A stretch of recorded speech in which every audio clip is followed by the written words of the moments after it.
Hi, everybody. Rachelle Jones, Lunch and Live at 11:45. So you're getting us set up there.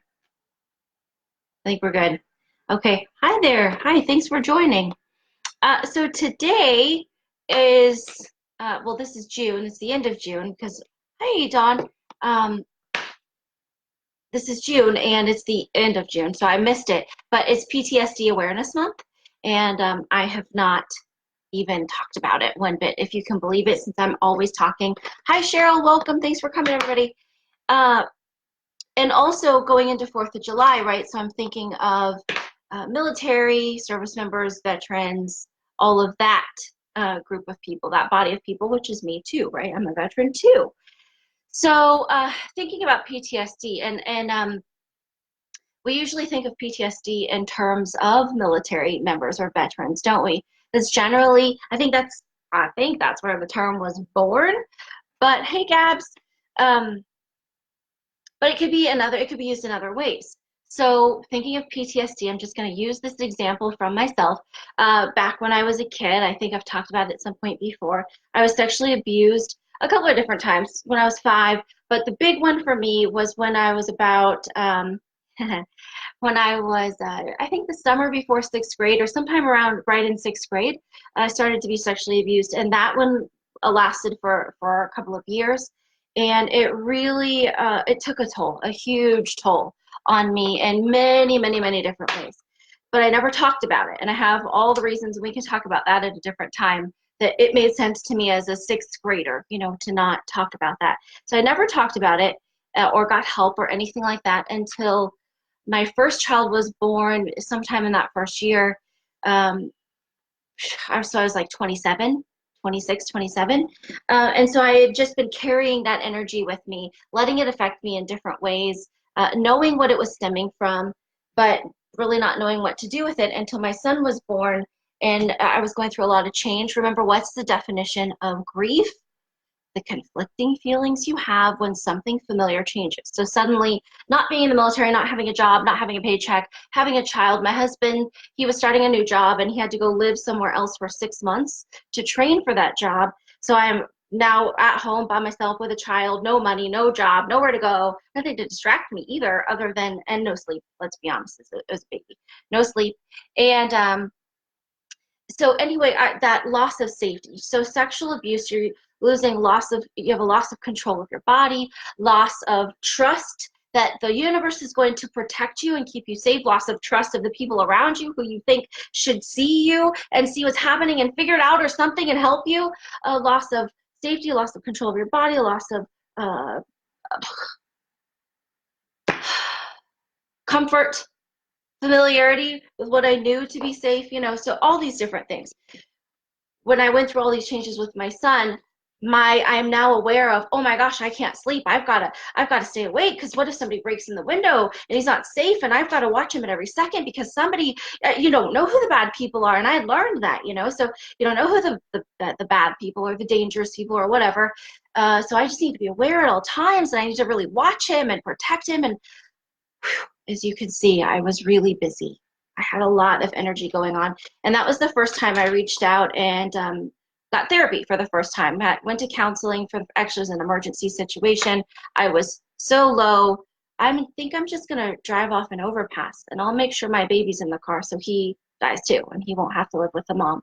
I mean, I was really hurting. I go into therapy and I had to go often, like 3 times a week at first, and it went down and went down. Hi there. But I was diagnosed with PTSD. Okay, so PTSD can come with a whole slew of things. And in my therapy, in my counseling time, we did something called EMDR. So we know with PTSD, there are triggers, right? Something will trigger a person and send them back into that moment or that series of moments or whatever it is, and you're in it. Your mind doesn't know that you're not there. It's living it because the memory is there and all the energy is big and loud and the chemicals are wild off the chart, right? So PTSD, and that would happen for me, having been sexually abused with that huge loss of safety and trust and control of my body and all of those things. So I'd had triggers as we go. So for me, I would have with sexual abuse, I'd have scent triggers, certain scents, a certain hair product or a certain, every time I hear you say this, my heart hurts. And I know I'm not unique, but thank you so much. Thank you, thank you, thank you. Um, and I'm not unique and I don't have the pain anymore. So that's the thing, but thank you because I hear you on that. My heart hurts too when I hear people talk about their experiences too. Um, so I had scent triggers, a certain perfume, a certain hair product or cologne or whatever. It would send me back, or even a certain like body smell would send me back. And my husband and I were married at 19 and now I'm like 27. And all through the time I would have scent triggers and be back in a moment and I would cry. And so our intimate life, by the way, was, I'm surprised he didn't stay married being 19 and I was a lot of work. I'm still a lot of work, but I'm a different kind of a lot of work now. I'm always growing to be different kinds of work. So anyway, I have scent triggers all the time, and that was normal for me. Not fun, but I would have that, and we knew that that would happen. My husband was very patient and helpful and all those things. Scent was like the AC system. Oh, that's not, that's, how do you turn off the air conditioner in every building? That sounds awful. Um, so in my therapy time, my counselor, my therapist, I'm sorry, I don't know the correct word, the person helping me, she would, different kind of word, she did a type of therapy with me called EMDR. And that was really powerful for me. You can go look that up. EMDR was really powerful for me. It was great. And I would walk out of the session. We would do maybe 30-minute EMDR sessions or maybe an hour EMDR. Okay. And so I would walk out of the office with my scent trigger being gone. Like I could picture the can of hairspray when I would go in and, I would be all that on the inside. But by the time I would come out, oh my gosh, what was that hairspray again? It really did work well with triggers, but I still had a whole lot of underlying stuff. So for example, if we were driving and my husband would put his hand on my thigh and I would slide it down a little bit closer to the knee, just things like that at all times. I was very protected, very, if I don't feel safe, it's not happening, which that's how it should be. But I knew I was hypersensitive. Because it was about safety and control for me. So I did work on the scent triggers and all those things. Fast forward many years later, and I come to the grief recovery method. My father completes suicide, and I was so down I had to get help. I come to the grief recovery method, and I worked on everything in my life. Because so often we want to say, oh, I learned this new thing, and we want to take this new thing and go forward with it. But we lose the fact that we really need to go back and clean out all the effects that it had from the past. Like we've got to start back here. If I just start cleaning, I don't know, if I just start scrubbing a shower, only half of it, from a half going forward, I'm still going to have a dirty shower on the back half. That was a terrible analogy, but that's what came to me in that moment. So we have to be willing to go back and get all the roots and veins of what's touching where. So even though I did tremendous work with my counseling and the EMDR, and I did intense work with all my grief recovery stuff, I did go ahead and do the grief recovery steps on my relationship with the abuser, on my relationship with all those losses that I had experienced from that. And does the feeling need to be worked on if the situation is similar but the person is totally safe? Cheryl, that's a great question. And so together we could talk through, we could find similar things, or you just work on the person who is bringing up that familiar thing. But if you know it's connected, also work on that old situation, whoever's connected to that as well, because there might be a vein that we missed. Remember, we get everything that's available to us in that moment, in that relationship. But once you scrape all that off the top and you're feeling relieved from that, over time, your mind will allow new things to surface because it can't just like slam everything at you. It's overwhelming. That's why we suppress and we bury and stuff. We can't live with that kind of energy. So does that help you, Cheryl? That you'd have to work on the person who's currently triggering you, but you also need to work on what it's triggering you about, like who's connected to that, where it started from. So anyway, I did my work on my PTSD on my sexual abuse. And do you want to know what? I have nothing left with my abuse. One time this year, many years now, I did have something touch it, so I went and cleaned that up. I completed a piece of grief recovery work. And if you're in a class, you would know what that means. And I really have not had anything from it until this year. There was one little thing, and I caught that quickly and worked on it. So I'm not going to let that, I'm not going to carry it with me. Like, toss it in a backpack, Rachelle. Come on, let's go through life while you're carrying that huge burden that you just found. If I found it, I'm going to work on it right then. So when I'm thinking of PTSD and all the people out there who have been diagnosed for whatever reason, whether they are a veteran or a military member or not, whether it's from a sexual abuse or a rape or an abandonment or whatever it's from, if you have been diagnosed with PTSD, or maybe you haven't been diagnosed, but you find yourself flashing, makes sense. Yeah, my mind is realizing more. Excellent, chica. So, so maybe you haven't been diagnosed because you've not gone to the doctor, but you can kind of figure out that, I wonder if I'm having PTSD things too, flashbacks and all those moments. I asked you to consider the grief recovery method, consider a specialist. There's different types of things you could be doing, but I ask you to consider adding the grief recovery method to whatever it is that you are doing, or maybe if you're doing nothing, get started there. Because you know what I know? Grief is cumulative. The feelings you have from some kind of change or that pulled you away from your original nature. Remember, you came here to this life as an infant. We all do. And your original nature is to be trusting, trustful, loving, happy, kind. That's your original nature. And it's only the other things that start pulling us away. Hunger. Well, you communicate it right in that moment when you're an infant, don't you? You cry. Or joy, you laugh when you get the ability to laugh. But then as we grow older, we're pulled away. Hi there, thanks for joining.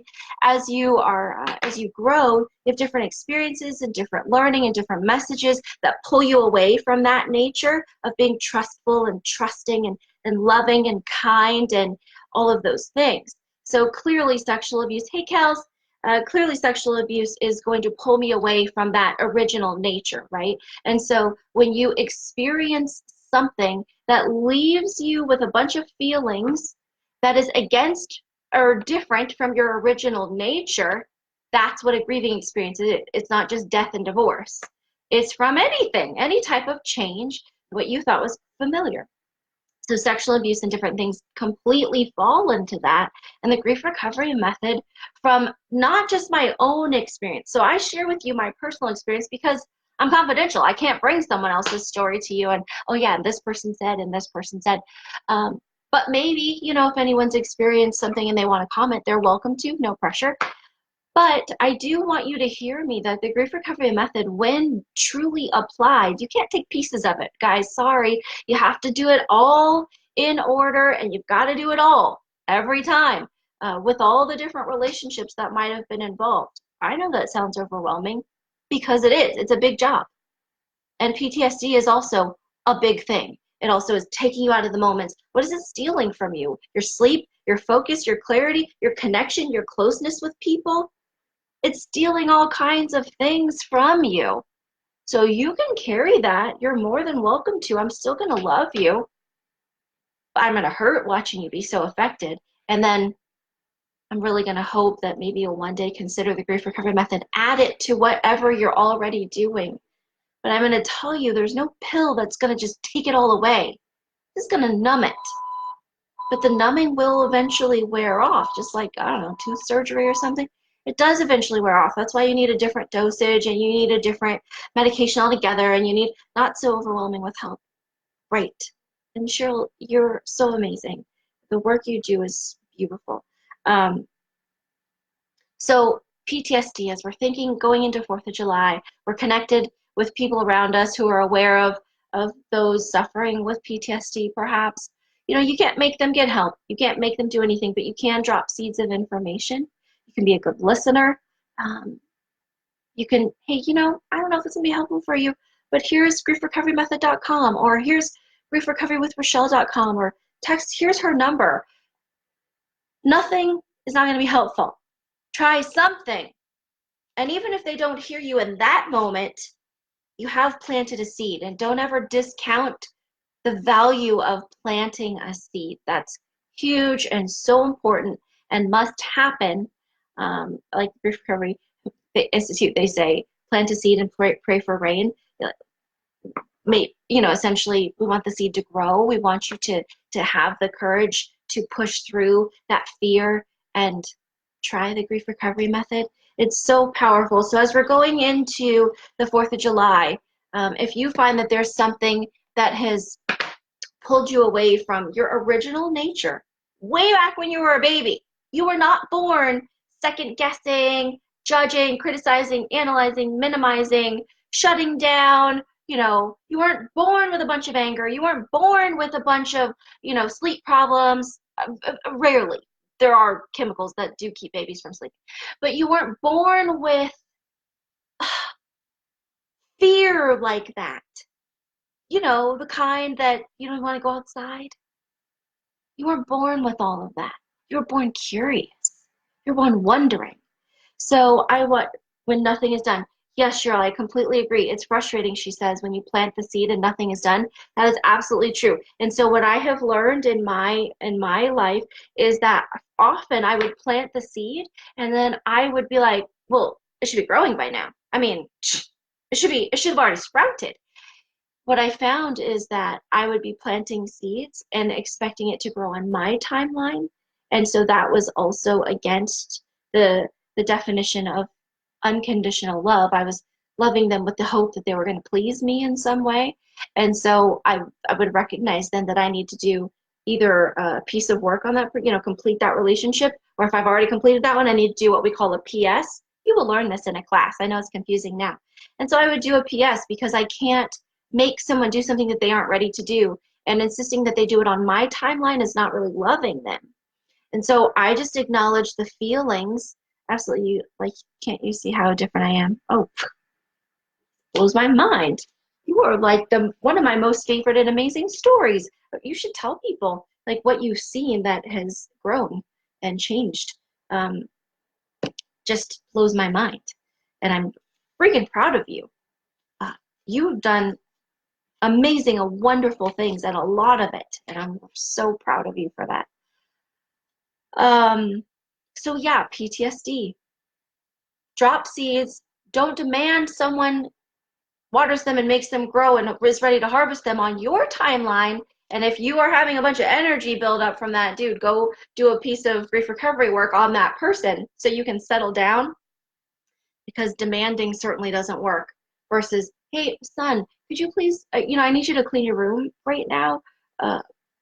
Make sure it's right now. Versus, hey, bud, today is going to be having some stuff. I'm going to need you to look at your room. I don't know. There's just different ways to talk to people. That was, again, a terrible example. I'm all spun up. I'm a little hungry, to be honest. So, yes, I hope that's helpful for you. Maybe you know people who are suffering from flashbacks and that kind of thing.